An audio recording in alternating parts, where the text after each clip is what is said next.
2021년 양용작물학회 추계학술반교 2부 자장을 맡은 임상식작부 마경호입니다. 부족한 저를 자장을 맡게 해준 양용작물학회 감사드립니다. 2부 강연 첫 번째 발표자를 소개하겠습니다. 내추럴 엔도텍 이용국 수장님입니다. 이용국 수장님은 서울대학교에서 학사, 석사, 박사를 하시고요. 그 다음에 주 오스포텍 연구소에서 수석연구원과 현재 내추럴 엔도텍 생약호르몬 연구소 연구소장을 하고 계십니다. 좋은 발표 환영의 박수 부탁드리겠습니다.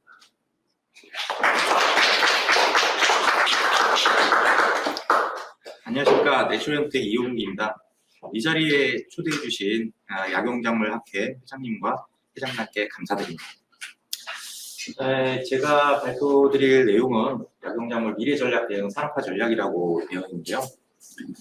제가 과거에 2013년까지 한 20년 정도 천연물 의약품 연구개발 분야에서 종사를 했습니다. 그 이후로는 지금 현재 내추럴 엔도텍에 조인해서 건강기능식품 산업에 종사하고 있는데요. 약간 천연물 의약품이나 건강기능식품이나 유사한 제도를 갖고 있고 같은 소재를 공유하고 있기 때문에 비슷하다고 생각이 되는데, 그렇지만 이제 건강기능식품이 오랫동안 운영되면서 제도가 운영되면서 상당히 특색 있는 어떤 자기만의 이제 그런 차별화된 그런 제품 그리고 특성을 갖게 된 것 같습니다. 이런 관점에서 건강기능식품 산업의 관점에서 봤을 때 현재와 그리고 미래는 어떻게 될 것인가, 우리나라와 관련된 그런 주변 환경들 이런 거와 연결돼서 산업화 전략에 대해서 간략하게 말씀드리도록 하겠습니다. 내용은 앞에 전반적으로 약용작물이란 무엇인가 하고 훨씬 더 잘 아시겠지만 제가 이제 이야기를 풀어나가는 게 필요하기 때문에 그렇고요. 그 다음에 건강기능식품의 산업 현황이라든지 국내외 환경이 어떻게 되고 있고, 그리고 우리나라 식품 소재나 건강기능식품 소재가 어떤 강점을 갖고 있는지, 그리고 현재 건강기능식품 산업이 약간 제도 변화를 겪으면서 개발 동향들이 조금씩 변하고 있는데요. 어떤 변화점이 있는지 하고, 그리고 이에 따라서 어떤 전략을 취해야 되는지, 그리고 저희 내추럴 엔도텍에서 주력 제품으로 비즈니스를 하고 있는 건강기능식품 엑소 등 복합 추출물의 개발이 어떻게 되어 있고 어떻게 성공했는지 등등을 말씀드리도록 하겠습니다. 먼저 약용작물 또는 약용식물이라고도 하고 또 약초라고도 하고 모두 같은 말인 걸로 알고 있습니다. 같은 말로 사용되는데 목본과 초본, 균류 등이 포함되어 있습니다. 주로 이제 약용식물, 작물이라고 하면은 버섯류들과 그 다음에 종자식물, 종자식물이 아무래도 종자로 번식이 가능하기 때문에 또는 종근, 그래서 재배되는 약초의 대부분을 차지하고 있고요. 여기는 목본류와 초본류가 있습니다. 다만 좀 아쉬운 부분은 원료식물이라고 되어 있는데 고사리류라고 생각하시면 됩니다.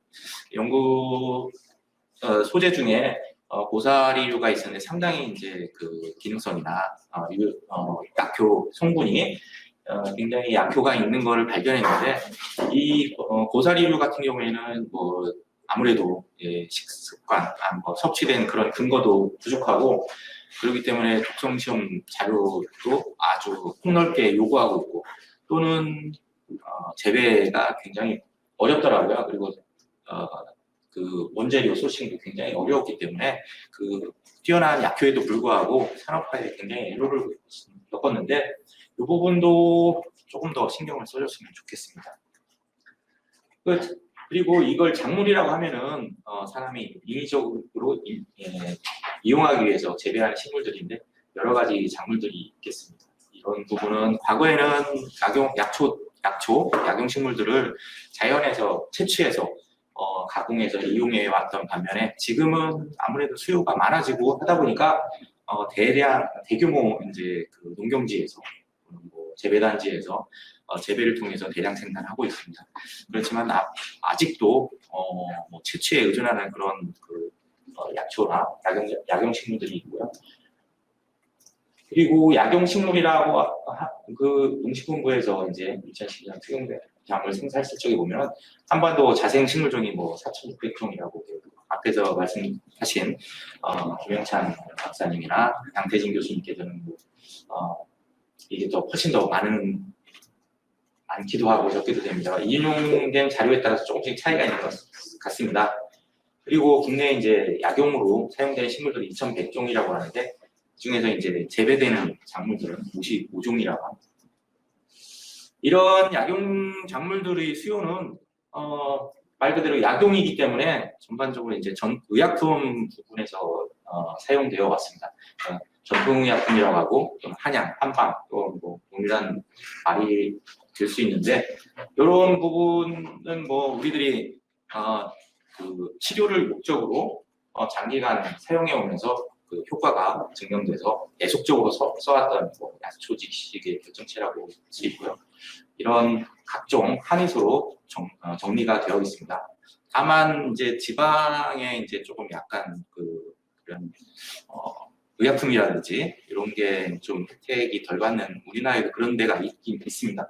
그런 데서는 이제 구전으로 내려오는 그런 약초지식들이 있고 이런 부분들은 상당히 이제 우리들이 평소에 생각하지 못했던 그런 새로운 소재라든지 의약품 개발의 단초가 되기도 하고 있습니다. 다음은 이런 전통의약품과 함께 천연물의약품입니다. 잘 아시다시피 텍솔, 타미플루 뭐 이런 부분은 그 캠토텍신 같은 항암제들 이런 부분은 그 약초로부터 어떤 분리정제를 거쳐서 이제 화합물 의약품과 동등한 수준까지 그 정제를 생산을 해서 의약품으로 이용되는 거고요. 그리고 스티렌이라든지 조인스, 그다음에 뭐 은행리백스 등은 뭐 부분적으로 정제를 하거나 단순 추출에 의해서 원료를 만든 다음에 의약품으로 개발된 제품들입니다. 이런 의약품으로 개발되는 수요가 있고요. 그 다음에는 식품 건강기능식품인데 우리나라 그 의약품 사상 중에 식약동원이라는 거는 많이 들어보셨을 겁니다. 이 부분은 이제 음식에서 얻는 힘은 약에서 얻는 힘의 2분의 1 이상이다. 약과 식품은 근본이 동일하다. 이런 사상인데요. 이런 약초나 약용식물들은 과거에 많은 약초와 약용식물들이 식재료로 사용되어 왔습니다. 주변에서 보면 삼계탕 같은 경우에는 거기 인삼도 들어가고요. 닭백숙에 황기가 들어간다든지 이런 부분들. 그래서 한약 처방으로 유리한 약선요리가 굉장히 많이 있습니다. 그리고 또한 식재료를 이용된 약용식물의 범위가 크게 확산되고 있고요. 따라서 이러한 약초들, 식재료로 사용되는 약초들로부터 건강유지 질병을 위하여 식재료 및 약용식품으로부터 건강기능성을 연구 개발하여 처음에는 이제 건강기능식품으로 많이 제조돼서 사업이 판매되고 있었습니다.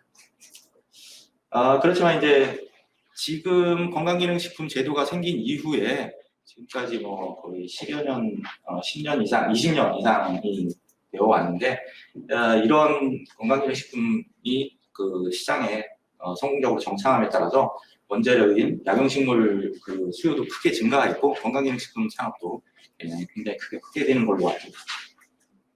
또한 이제 다음은 이제 약용식물이 약용작물의 수요가 환방 화장품인데요. 우리 그 한방 전통의학의 근간 한방에 보면은 피부를 위하여 사용되는 그런 한방 처방들이 굉장히 많이 있는 걸로 알고 있습니다. 그런 한방 처방에서 기초한 한방 화장품들이 많이 출시가 되어 있고요. 또한 최근에 이제 화장품 트렌드가 이너뷰티라는 먹는 화장품, 그리고 체내로부터 건강한 피부를 가꾼다, 잘 먹어서 피부를 아름답게 가꾸자 이런 개념으로 이제 화장품이 이제 식품과 의약품 영역으로 확장되는 것 같습니다. 그래서 기존에 이제 화장품 회사뿐만 아니라 식품 회사나 제약회사들도 이런 개념을 도입한 제품을 출시를 해서 굉장히 그 시장에서 성공을 거두는 걸로 알고 있습니다. 그래서 또한 이런 한방 화장품들은 국내 사업뿐만 아니라 해외에서도 굉장히 고가의 국가의 제품으로서 인식되고 있어서 굉장히 큰 인기를 얻고 있습니다. 그래서 지금 현재 이제 그 화장품 회사들 보면은 국내 비즈니스보다 특히나 해외 비즈니스가 그 비중이 굉장히 높은 회사들을 많이 볼 수가 있습니다. 그래서 이제 약용작물 수요를 보면은 아까 이제 김웅창 박사님께서 보여주신 자료에는 이 뒤에가 쭉 있는데요. 일단 국내 약용작물 생산량이 보면은 2015년까지는 쭉 올라갔다가 이렇게 떨어졌는데 아마도 이 이유가 아까 양태진 교수님께서 말씀하셨지만 백수 사태 때문에 전반적으로 건강기능식품 제도가 좀 더 이제 유연성이 떨어지고 좀 더 여러 가지 규제가 도입되면서 기존의 사업도 축소됐고 또한 새로 이제 개발되는 제품들에 대해서 부정식품 원재료 혼입을 방지하기 위한 여러 가지 이제 자료들을 요구하면서 개발이 지연됐죠. 그러다 보니까 이제 수요가 증가하던 수요가 정체돼서 점점 떨어지게 된 거 아닌가 이렇게 생각이 되고 있습니다.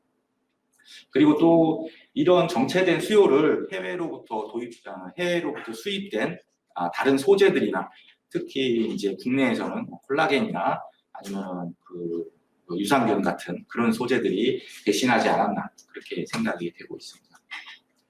그렇지만 이제 전 세계 보건대체의학 시장을 보면 계속적으로 성장을 하고 있고요. 이에 따라서 약용작물 수요도 전 세계로 봤을 때도 계속 증가하는 경향을 보이고 있습니다.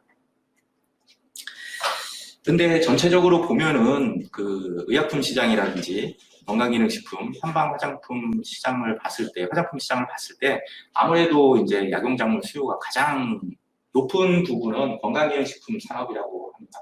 이 건강기능식품 산업을 보면은 2019년에서 이제 3조 8천억 정도, 이번 대비 11%, 다른 자료에서는 20%라고도 말씀하십니다만 전반적으로 이제 평균적으로 한 12% 정도 성장하고 있는 것 같습니다. 그리고 나서 이제 전 세계 건강기능식품 시장도 2020년 작년에 1,500억 달러 정도 될 거다 예상이 되고요.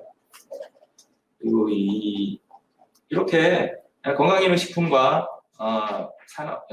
매출액이 성장을 하면서 향후에는 2030년 정도 되면 농업 생산에, 그러니까 농업과 관련된 부분에 이 건강기능식품 산업이 미치는 파급 효과는 약 2030년 정도가 되면 4,300억 정도에 달할 거라고 합니다. 그렇기 때문에 약용작물과 같은 이런 작물을 생산하는 연관 농업 부분에 굉장히 큰 영향을 미치는 그런 산업이라고 볼 수가 있습니다. 2030년 정도 되면 3조 원 정도에 달할 걸로 보여지고 있고요. 세계 시장도 2030년 정도는 2,700억 달러 정도 될 거라고 예상이 된다고 합니다.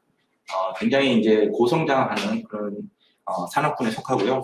향후로도 아주 전망이 밝은 산업군입니다. 그렇기 때문에 이런 부분에 대해서 좀 더 관심을 갖고 지켜봐야 되지 않나 그렇게 생각이 됩니다. 그러면은 이제 우리나라의 건강기능식품 산업과 관련된 포괄적으로 식품 산업과 관련된 어떤 변화가 있는지 보도록 하겠습니다.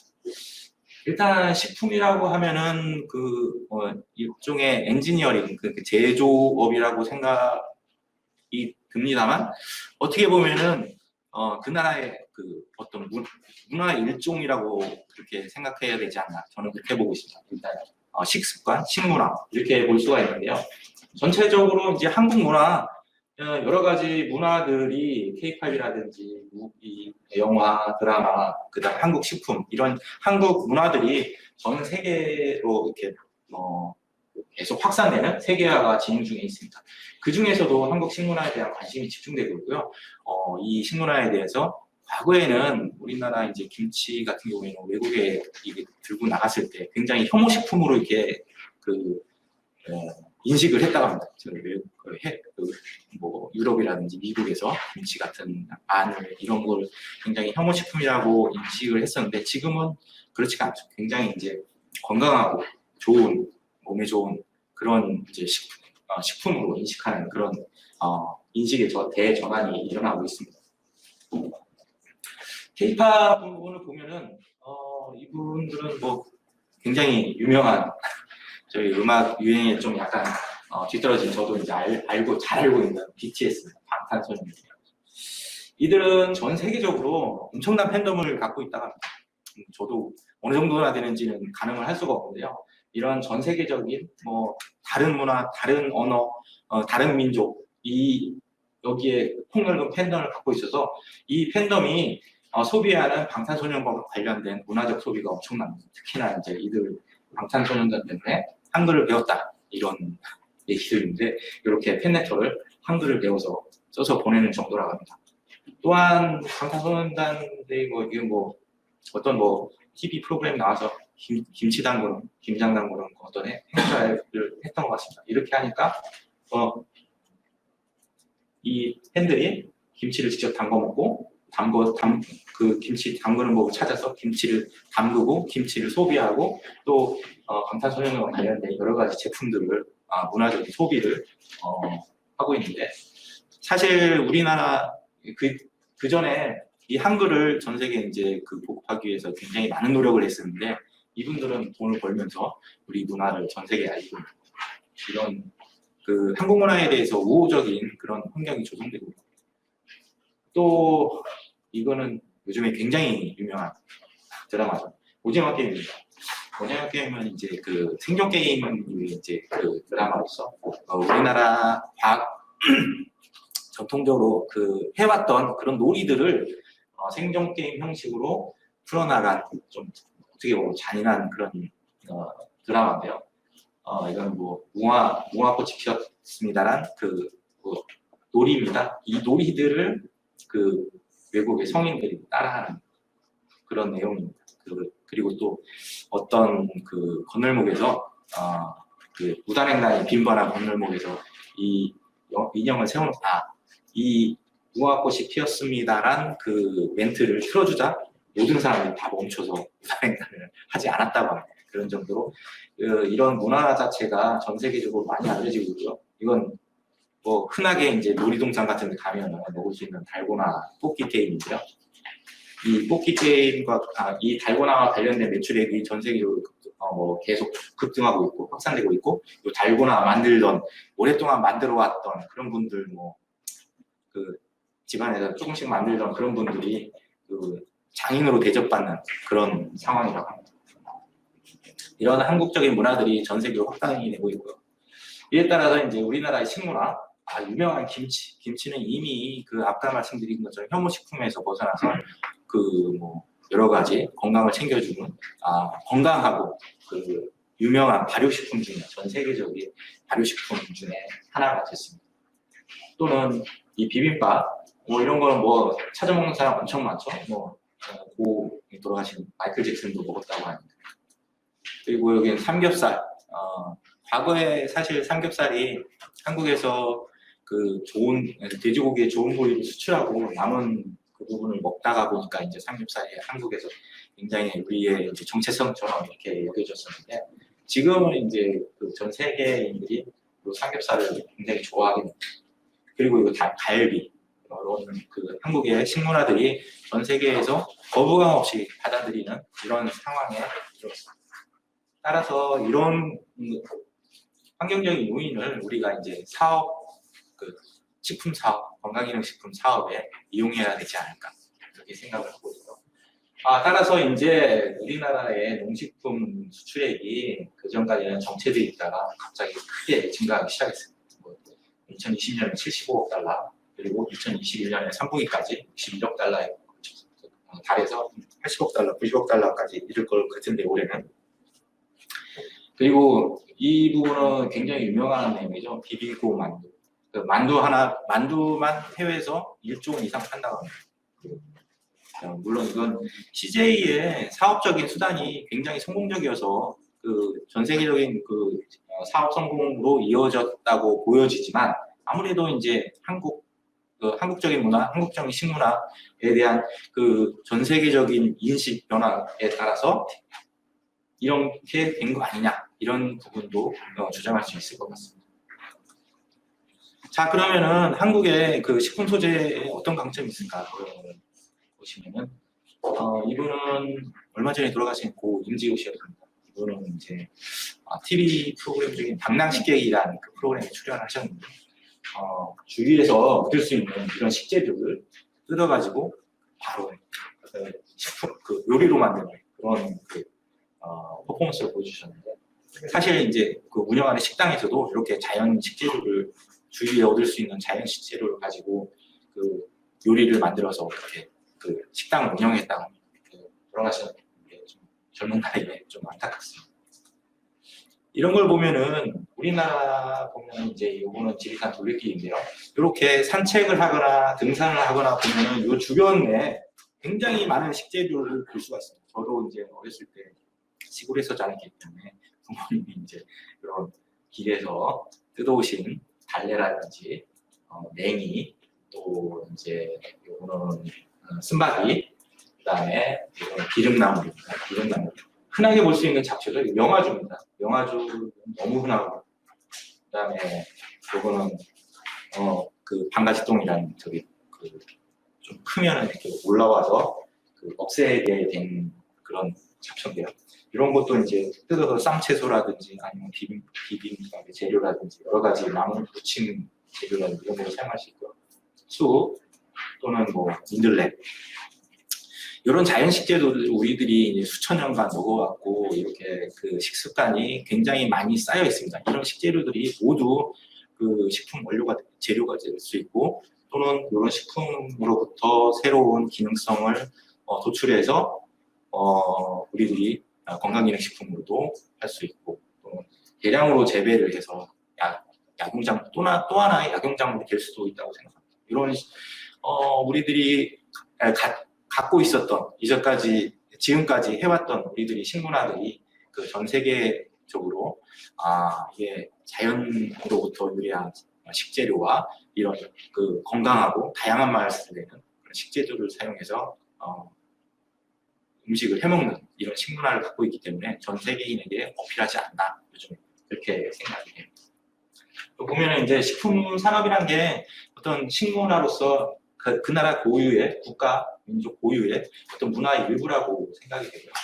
우리나라 식문화는 이제 다양한 맛과 고른 영양을 섭취할 수 있는 그런 그 식문화를 갖고 있고 여러 가지 조리법, 찌거나 삶거나 굽거나 뭐 하는 여러 가지 다양한 조리법이 있고 그리고 우리나라에 굉장히 다양한 발효식품들, 고추장, 된장, 김치, 뭐 그다음에 젓갈류들, 그다음에 뭐 간장도 있고 소스도 있고요. 굉장히 다양한 발효식품들 여기에서 비롯된 뭐 다양한 유익균들 이런 것도 그 건강기능식품 소재가 될 수 있고 식약 동원이라는 독특한 그런 철학 사상, 그다음에 우리나라가 사실 그 미국이나 중국에 비하면 굉장히 작은 나라지만서도 음식이 지역별로 굉장히 다양한 특색에 맞게 잘 발달되고 다양한 양념을 보면 이런 우리나라 지금 시대에 맞는 그런 식문화를 갖고 있는 거 아니냐.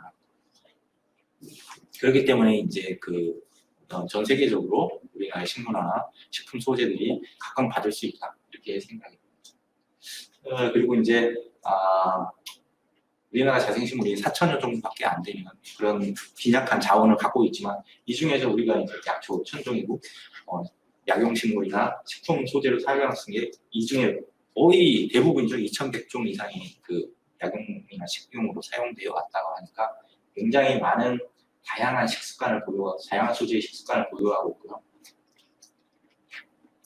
그리고 뭐 다양한 제철 소재, 곡물로부터 생산되는 새싹 소재, 유익균들, 김치, 고추장 이런 다양한 소재들을 갖고 있다고 볼 수가 있습니다. 그 다음에 이제 건강기능식품이 이런 소재들을 건강기능식품으로 개발하기 위해서는 지금 현재 제도가 어떻게 운영되어 있는지 그걸 알아야 된다고 생각하기 때문에 개발 동향을 보는데요. 최근 많이 크게 달라진 부분이 맞춤형 건강기능식품입니다.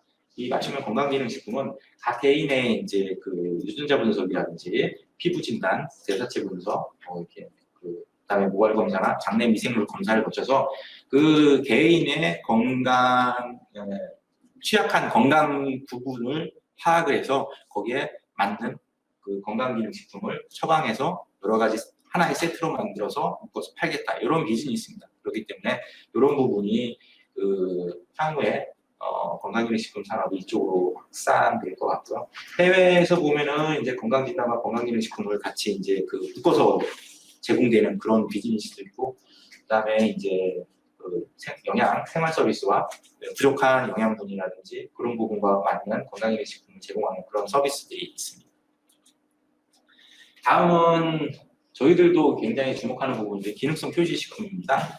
이 부분은 과거에 이제 건강기능식품을 개발하기 위해서는 많은 자원과 노력과 시간이 들었는데 이 부분은 이제 과학적 근거를 갖춘 경우에 하나요. 기능성 표시를 가능하게 해주는 제도로서 일반 식품에 해당되는 부분입니다. 근데 지금 현재로는 고시험이나 개별 인정형 중에서 29종을 사용한 제품은 29종의 소재를 사용한 식품은 그 기능성 표시가 가능하고요. 개별 인정형 같은 경우에는 그 개별 인정형의 소유가 어떤 특정 기업에 있기 때문에 그 기업에서 신청을 하면은 그걸 그 평가를 거쳐서 기능성 표시를 할 수 있도록 허가를 해준다고 합니다. 이런 부분은 그 개별 인정형 그 제품을 개발하는 데 들어가는 노력보다는 상당히 이제 좀 그 가벼운 쪽에 속하기 때문에 향후에 그 많이 그 관심을 가져야 되지 않을까 싶습니다. 지금 현재 미국과 일본에서는 그 어떤 자료를 갖추고 있기 때문에 신고제로서 이런 그 기능성 표시식품을 사업을 할 수가 있는데 이런 부분은 이제 일본이나 미국 제도와 똑같은 제도가 운영되는 게 아무래도 목표이기 때문에 그런 부분으로 갈 것으로 예상이 되고 있습니다. 다음은 개별 인정형 건강기능식품인데요. 제가 앞에서 말씀드린 바와 같이 2013년 이후에 건강기능식품 사업 쪽에 이제 그 종사하기 시작했다고 말씀드렸는데 그 10년 동안에도 굉장히 많은 내용들이 바뀌었고요.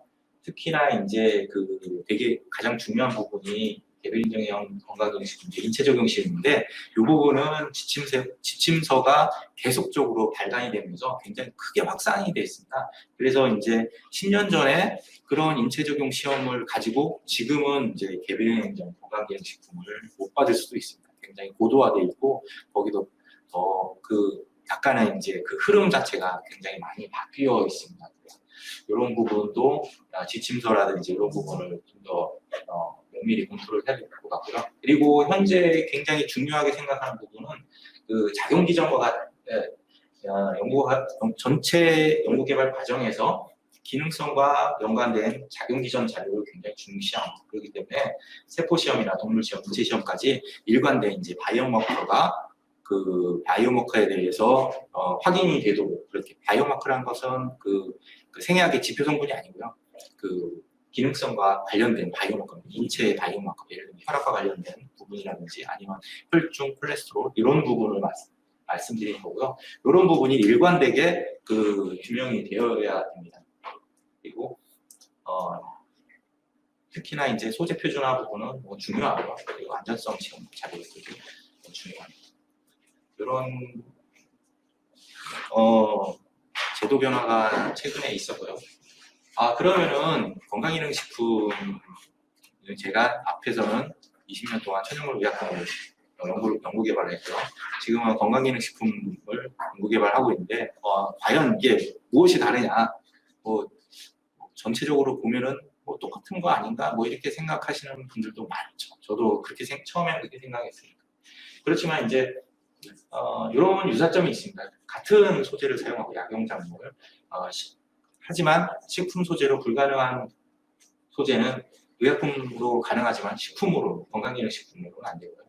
이런 그 최근에는 건강기능식품이 그 의약품과 유사한 쪽으로 가려고 상당히 그런 추세가 있었습니다. 연구개발, 질병 치료와 관련된 의약품 수준까지 끌어올리기 위해서 굉장히 노력을 했습니다만 최근에는 약간은 기류가 바뀌어서 김치 또는 고추장, 된장 이런 소재를 가지고 건강기능식품으로 개발하려고 하는 그런 조류가 있습니다. 그런 부분에 어떻게 보면 이게 더 맞지 않냐. 그 식품의 본연의 식품 소재들 그리고 그 인체 사람의 건강과 식습관 또는 영양학적인 부분 이런 부분을 좀 더 중시해야 되는 그런 기조가 있고요. 그리고 향후에 이제 약용식물이나 약용작물들도 조금 더 그런 쪽으로 관심을 가져야 되지 않을까 그렇게 생각이 들고 있습니다. 그리고 이제 소재 표준화기법이나 제조 공정들 이런 부분들은 뭐 거의 유사합니다. 그렇지만 이제 차이점이 이게 제가 보는 부분은 이게 굉장히 크게 차이점이 있다고 보는데요. 제품을 실질적으로 소비하는 그런 직장이 다릅니다. 의약품은 그 환자가 섭취를 하지만 환자가 복용을 하지만 실제 그 제품을 선택하는 사람은 의사나 약사 같은 전문가 집단입니다. 하지만 건강기능식품은 일반 소비자들이 직접 이렇게 선택을 했을 때 선택에 그 굉장히 크게 미치는 요인은 뭐 주변에서 이게 좋다더라 이런 것도 있겠지만 제가 섭취를 했을 때 내가 이게 내가 좋게 느끼는 뭔가 이제 그 변한 것 같은 느낌 이런 게 굉장히 중요하다고 생각합니다. 그래서 이 부분을 어떻게 연구개발이나 인체 시험하고 연결될 것인가 이게 굉장히 그 사업적인 성공에 굉장히 중요하다고 생각하고요. 그래서 이제 의약품 같은 경우에는 전문적인 연구개발 자료, 그다음에 뭐 MOA 자료라든지 의사, 약사, 전문가 집단을 설득하기 위한 그런 자료를 굉장히 많이 준비를 하고요. 건강기능식품은 그 일반 소비자 설득할 수 있는 마케팅 포인트를 설정해야 합니다. 예를 들면 이제 사실 이 부분은 굉장히 어렵다고 생각을 합니다. 관절 건강과 관련된 그 제품들은 사실 소비자 설득하기도 쉽지 않고 어떤 포인트가 상당히 어려워요. 어떻게 보면 예를 들면 관절 건강은 관절이 일단은 움직이기 편해야겠죠. 부드러운 느낌을 주거나 통증을 감소하는 이런 부분. 면역 건강은 면역이라면은 평소에 생각하는 감기, 호흡기 질환. 호흡기 질환이 살짝 오려고 그러는데 섭취했더니 괜찮아졌어. 이게 운이 좋아서 그렇든지 아니면은 어떤 그 플래시보 효과든지 이런 느낌이 있지 않는 한 이게 제품이 효과가 있네 이렇게 생각하지 않게 됩니다. 다음은 이제 그 차별화된 소재들 여러 가지 소재들 이런 그 쇠사포이나 김치 유산균 그리고 소재 개발에 관련된 다양한 옛날에 백수호 같은 경우에는 이걸 옛날에 복용을 했더니 흰머리가 검게 변했다든지 이런 내용도 되게 연구 개발에 중요하고요. 그다음에 이제 기존 소재 약용 작물 같은 경우에는 새로운 기능성을 탐색해서 다른 의약품으로 보면 리포지션이라고 하는데 시간을 너무 많이 해서 좀 빨리 진행하도록 하겠습니다. 일단 백수호동 복합 추출물인데요. 백수호동 복합 추출물의 성공 개발서를 간략하게 말씀드리도록 하겠습니다. 백수호동 복합 추출물은 여성 갱년기 건강에 좋은 소재고요. 갱년기라고 하면은 딱 안 와닿는데 갱년기 증상과 관련된 여러 가지 증상들이 있습니다. 이게 이제 굉장히 삶의 질에 영향을 많이 미치고요. 여성들 같은 경우에는 여성 호르몬이 급격하게 변하면서 남성과 다르게 갱년기 증상이 있다고 알려져 있습니다. 남성 같은 경우에는 테스토스테론이 나이를 먹어도 천천히 떨어지는 반면에 여성은 폐경에 따라서 급격하게 변합니다. 물론 이게 이 전체적으로 생애 전주기를 보면 그렇습니다만 여성은 특히나 이제 2차 성징 이후에 에스트로겐 레벨이 생리주기에 따라 계속 변하기 때문에 사실 이게 갱년기 때 나타나는 증상이 아니고 생리가 시작되면서 시작이 되는 증상들입니다. 그게 이제 나이를 먹어가니까 더 심해지는 겁니다. 그래서 이게 이제 젊었을 때도 나타나는 증상이 겪는 사람들이 있고요. 진단할 때는 이런 바이오마커들이 있고요. 그냥 이제 기존에 이제 그걸 처음에는 HRT라는 의약품을 사용했었는데 HRT 같은 경우에는 여러 가지 부작용으로 상당히 시장이 많이 축소됐어요. 그래서 갱년기 증상 제품 개발이 어려운 점은 에스트로겐이 전신에 영향을 미치고 있습니다. 그래서 에스트로겐 리셉터가 피부에도 있고 뼈에도 있고 그다음에 근육에도 있고 각종 장기에 다 있습니다. 그래서 이런 부분 에스트로겐이 단순하게 하나의 화학물이지만 체내에 섭취되면은 전신에 다 영향을 미치기 때문에 굉장히 어려워서 각각 중요한 증상만 골라서 또는 기능성을 확인했습니다. 안전성과 임상을 거쳐서 제품을 개발했고요. 그래서 안전성과 기능성이 확보된 그런 제품을 개발할 수 있게 되었습니다. 이 제품은 이제 3개의 생약으로 이루어져 있고, 백소나 한속단, 상단기 모두 다 이제 부인과지라는 그 효능이 있다고 알려져 있습니다. 그래서 상당히 이제 잘 선택을 했고요. 이 제품 섭취한 분들이 다 이제 좋다고 느꼈었고요. 2015년 이후에 굉장히 이제 줄어든 게 상당히 안타깝습니다. 아시다시피 지금 근데 이제 해외 진출이 굉장히 활발해서 한국, 미국, 유럽에서 계속 인도, 이란, 중동들, 그다음에 동남아, 아프리카, 그다음에 오스트레일리아, 뉴질랜드 이렇게 다 진출을 해서 지금 판매가 되고 있고요. 그다음에 이제 중국이나 일본 같은 경우에 상당히 좀 어려움을 겪는 게 사실입니다. 거기 비관세 장벽 때문에, 규제 장벽 때문에 좀 어려움을 겪고 있고요. 이런 생약들이 이제 백소 당기는 계약제를 통해서 수급이 안정돼 있고, 한속단은 중국에서 수입을 하는데 특작부와 공동 연구를 통해서 굉장히 이제 국내에서도 재배를 하려고 노력을 하고 있습니다.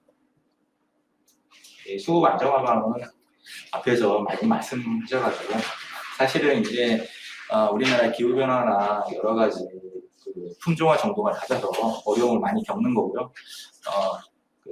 제대로 된 이제 품종이 개발되고, 그다음에 이제 재배적지에 재배를 하면 앞으로 다 문제 없이 수급이 될 전망입니다.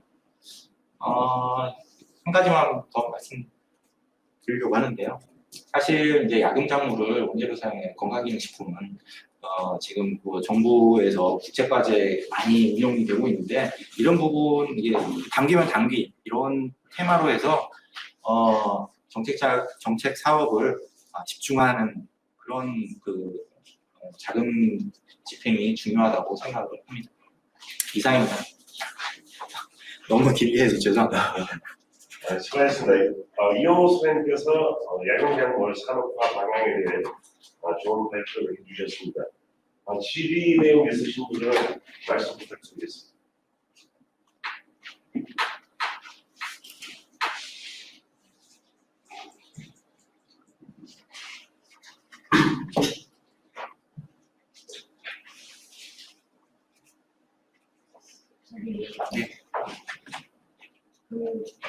백소 제품에도 첨단기가 많이 사용이 되잖아요. 네. 말씀하시는 중에 치료성 한량이 내면 변동폭이 있다고 말씀해 주셨는데, 그러면 실질적으로 제품화하기 휴지가 굉장히 중요하실 텐데, 그럼 어떻게 해결을 하시는지 궁금합니다. 일단은 처음에 개발할 때는 몇 년 동안 단기간에 개발되는 게 아니잖아요. 계속 수집을 해서 전체적으로 어느 정도 변동폭이 있는지, 국내에서 생산되는 제품 단기면 단기 제품들의 지표성 함량이 어떤 정도의 베리에이션이 있는지를 확인을 합니다. 그래서 그 중에서 우리들이 수급에 영향을 안 미칠 만큼 범위를 정하게 되는데, 지표 성분의 범위를 정하게 됩니다. 근데 이제 그게 한 10년, 20년이 지나면서 지표 성분이 이렇게 줄어들게 되거나 위로 올라가게 되거나 이럴 때는 문제가 되죠. 그럴 때는 이제 맞는 생약들을 소싱을 하거나 아니면은 규격 변경을 위해서 노력하는 그런 거밖에 없을 것 같습니다. 그러면 식약처에 분기시 월요분도 하시는 분이 네. 지표성분 관계에 설정하는 네. 근데 그렇게 이제 전폭을 이제 수년간 모니터링 한 결과를 제시했을 때 식약처에 보면 무한되게 넓혀주지는 않을 거. 네. 충분한 데이터가 있다면 어느 정도 상한선과 하한선의 어느 폭을 어느 정도는 식약처에서 반영을 해준다는 말씀이죠. 지금. 원래는 20에서 120%죠. 그러니까 원래는 그 그렇죠. 네, 플러스 평균을 마이너스 정하고 20% 20에서 120%인데 그게 이제 굉장히 베리에이션이 크다 하면은 조금 더 넓혀주기는 합니다.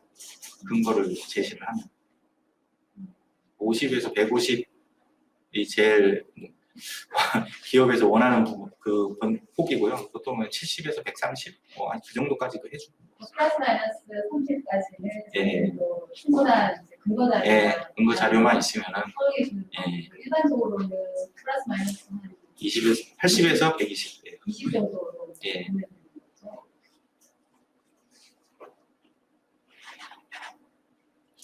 단계 같은 경우에는 참 오랫동안 해왔는데도 불구하고 상당히 어려움이 큰 걸로 봐서는 다른 생약들 같은 경우에는 굉장히 이제 아무래도 품종화 정보가 낮다 이렇게 말씀드릴 수 있고. 그 단기만의 문제는 아닌 그리고 야광작물의 지역 재배지 재배 이제 환경에 따라 집회정보 변이가 이제 크게 좀 이제 전체적인 문제점이잖아요. 근데 이제 특히 단기가 더 심한 건지 아니면 일반적인 현상이라고 보시는 건지. 아무래도 일반적인 현상이 아닐까 싶습니다. 한국 같은 경우에는 특히나 수십 년 동안 농산물도 그렇잖아요. 재배 적지가 점점 북상하고 있는데 그런 건 야경작물도 똑같은 현상을 겪고 있다고 봅니다.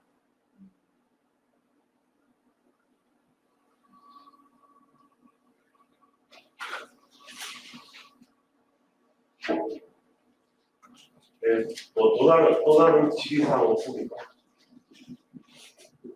그럼 온라인 유튜브나 온라인에 지리사항이 있으신 분들 질의 부탁드리겠습니다.